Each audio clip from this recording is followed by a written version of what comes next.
छत्तीसगढ़ नाव हमेशा जुड़े रहें खबरों के साथ। नमस्कार, जय जोहार, मैं आकृति और आप देख रहे हैं छत्तीसगढ़ नाव। बस्तर एसपी शलभ सिन्हा ने दोहरे मर्डर कांड में बड़ा खुलासा किया। छोटा बेटा 28 वर्षीय नितेश गुप्ता, मां गायत्री गुप्ता, भाई नीलेश गुप्ता का हत्यारा निकला। आपको बता दें, बुधवार गुरुवार की दरमियान रात शहर के अनुपमा चौक के इलाके में हत्याकांड हुआ था। वहीं आरोपी बार बार अपना बयान बदल रहा था। नितेश गुप्ता 10 की रात जब दोनों मृतक पारिवारिक शादी में गए थे तो हत्यारा नितेश गुप्ता अपने दोस्तों के साथ घर से बाहर था। देर रात सभी घर पहुंचे, मां पुत्र दोनों सो गए। तभी रात में करीब 2 से 2:30 बजे सिगरेट पीने नितेश बाहर निकला। तभी बड़ा भाई नींद से जागा तो छोटे भाई से विवाद हुआ। पहले भी बड़े भाई से कुछ महीने से विवाद चल रहा था। दोनों भाइयों की शादी को लेकर विवाद चल रहा था। बड़े भाई की शादी नहीं होने के चलते छोटे भाई की भी शादी नहीं हो पा रही थी। देर रात विवाद हुआ, जिसके बाद दोनों भाइयों के बीच विवाद हुई। छोटे भाई नितेश घर के बर्तन से बड़े भाई के ऊपर हमला कर दिया। दोनों भाई की लड़ाई सुनकर मां भी जाग गई। बीच बचाव करने लगी तो मां को भी बर्तन से सर पर वार कर हत्या कर दिया और पजामे के नाड़े से मां का गला घोट दिया। पुलिस को गुमराह करने के लिए खुद अपने हाथ पैर बांधकर घर के टॉयलेट पर पड़ा रहा। दिनांक 11 जुलाई को डायल 112 को सूचना मिली कि अनुपमा चौक स्थित एक घर में एक परिवार निवासरत था, जिसमें संदिग्ध स्थिति में उनकी लाश पड़ी हुई है। और अड़ोस पड़ोस के लोगों ने जब घर में घुसने का प्रयास किया तो पता चला कि दरवाजा अंदर से बंद था। टेरेस होते हुए अंदर घुसे थे। तुरंत मौके पर 112 की टीम पहुंची तो वहां देखा 3 सदस्य परिवार के, उसमें से 2 सदस्य की हत्या हो गई थी। तीसरा सदस्य भी अनकॉन्शियस स्टेट में उस समय दिख रहा था। उसके हाथ और पैर बंधे हुए थे। तत्काल जो तीसरा सदस्य नितेश गुप्ता है, उसको उसका हाथ पैर खोल करके उसको बेहतर इलाज के लिए हॉस्पिटल भेजा गया। बाकी जो परिवार के 2 सदस्य थे, जिसमें गायत्री गुप्ता और उसका बड़ा बेटा उनका नीलेश गुप्ता, ये दोनों की बॉडी वहां पर पड़ी हुई थी। लहूलुहान बॉडी थी, जिसमें सर पे चोट के निशान दिख रहे थे। तत्काल फोरेंसिक की टीम बुलाई गई। सारे अधिकारी वहां पहुंच करके उन्होंने मौके का और आसपास के स्थल का मुआयना किया। तत्काल ही 4 अलग अलग टीमें बना करके सभी एंगल्स पे विवेचना चालू कर दी गई।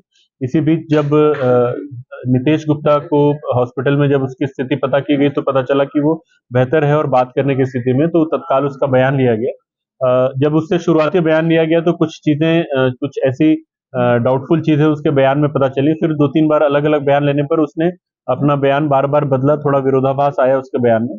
सारी चीजों पे काम करने के बाद सीसीटीवी के फुटेज देखना, सीडीआर एनालिसिस करना, आस पड़ोस के लोगों से बातचीत करना, सबसे बयान वयान लेकर के फिर हम लोगों ने एक पुख्ता जानकारी हासिल की इन परिवार के बारे में और पिछले कुछ दिनों की इनकी परिस्थिति के बारे में। और फिर उसके बाद नितेश गुप्ता जो एकमात्र सर्वाइवर था, उससे पूरी बातों के बारे में बातचीत करके कुछ क्रॉस क्वेश्चनिंग किया तो फिर उसने फाइनली अपना अपराध कबूल कर लिया। उसने बताया कि उसके भाई के साथ उसके संबंध काफी दिनों से ठीक नहीं चल रहे थे, लगातार लड़ाई झगड़े होते रहते थे। और कल मतलब घटना दिनांक की रात को जब वो लोग साथ में सो रहे थे तो भी किसी बात पर इनकी बहस हुई और आपस में झड़प हुई। झड़प के दौरान आवेश में आकर के इसने तवा उठा करके भाई के ऊपर हमला कर दिया और हमला करने से भाई घायल हो गया। इसी दौरान इनकी मदर आई, मदर को भी उसने उसी बर्तन से मारा, वो भी घायल हो गई। फिर दोनों को बाद में स्ट्रैंगुलेट करके इसने उन दोनों की हत्या कर दी।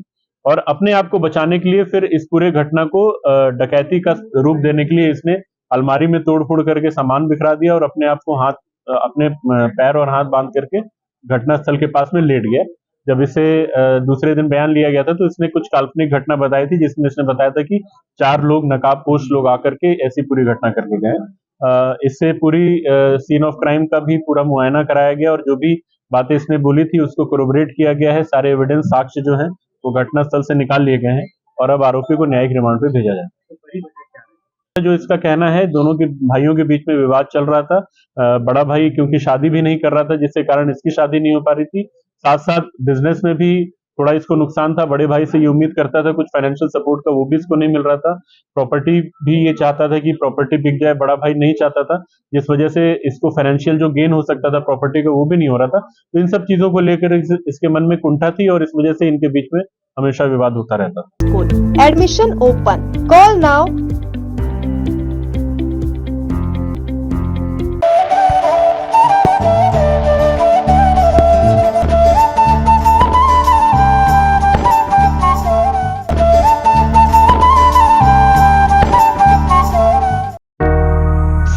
क्लियरेंस सेल, लक्की प्लास्टिक दुकान। हर जरूरी सामान बहुत ही सस्ते दाम में उपलब्ध। लक्की प्लास्टिक श्याम मंदिर के सामने संजय कॉम्प्लेक्स में।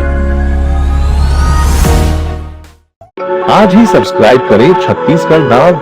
हमेशा जुड़े रहें खबरों के साथ। छत्तीसगढ़ की हर छोटी बड़ी खबर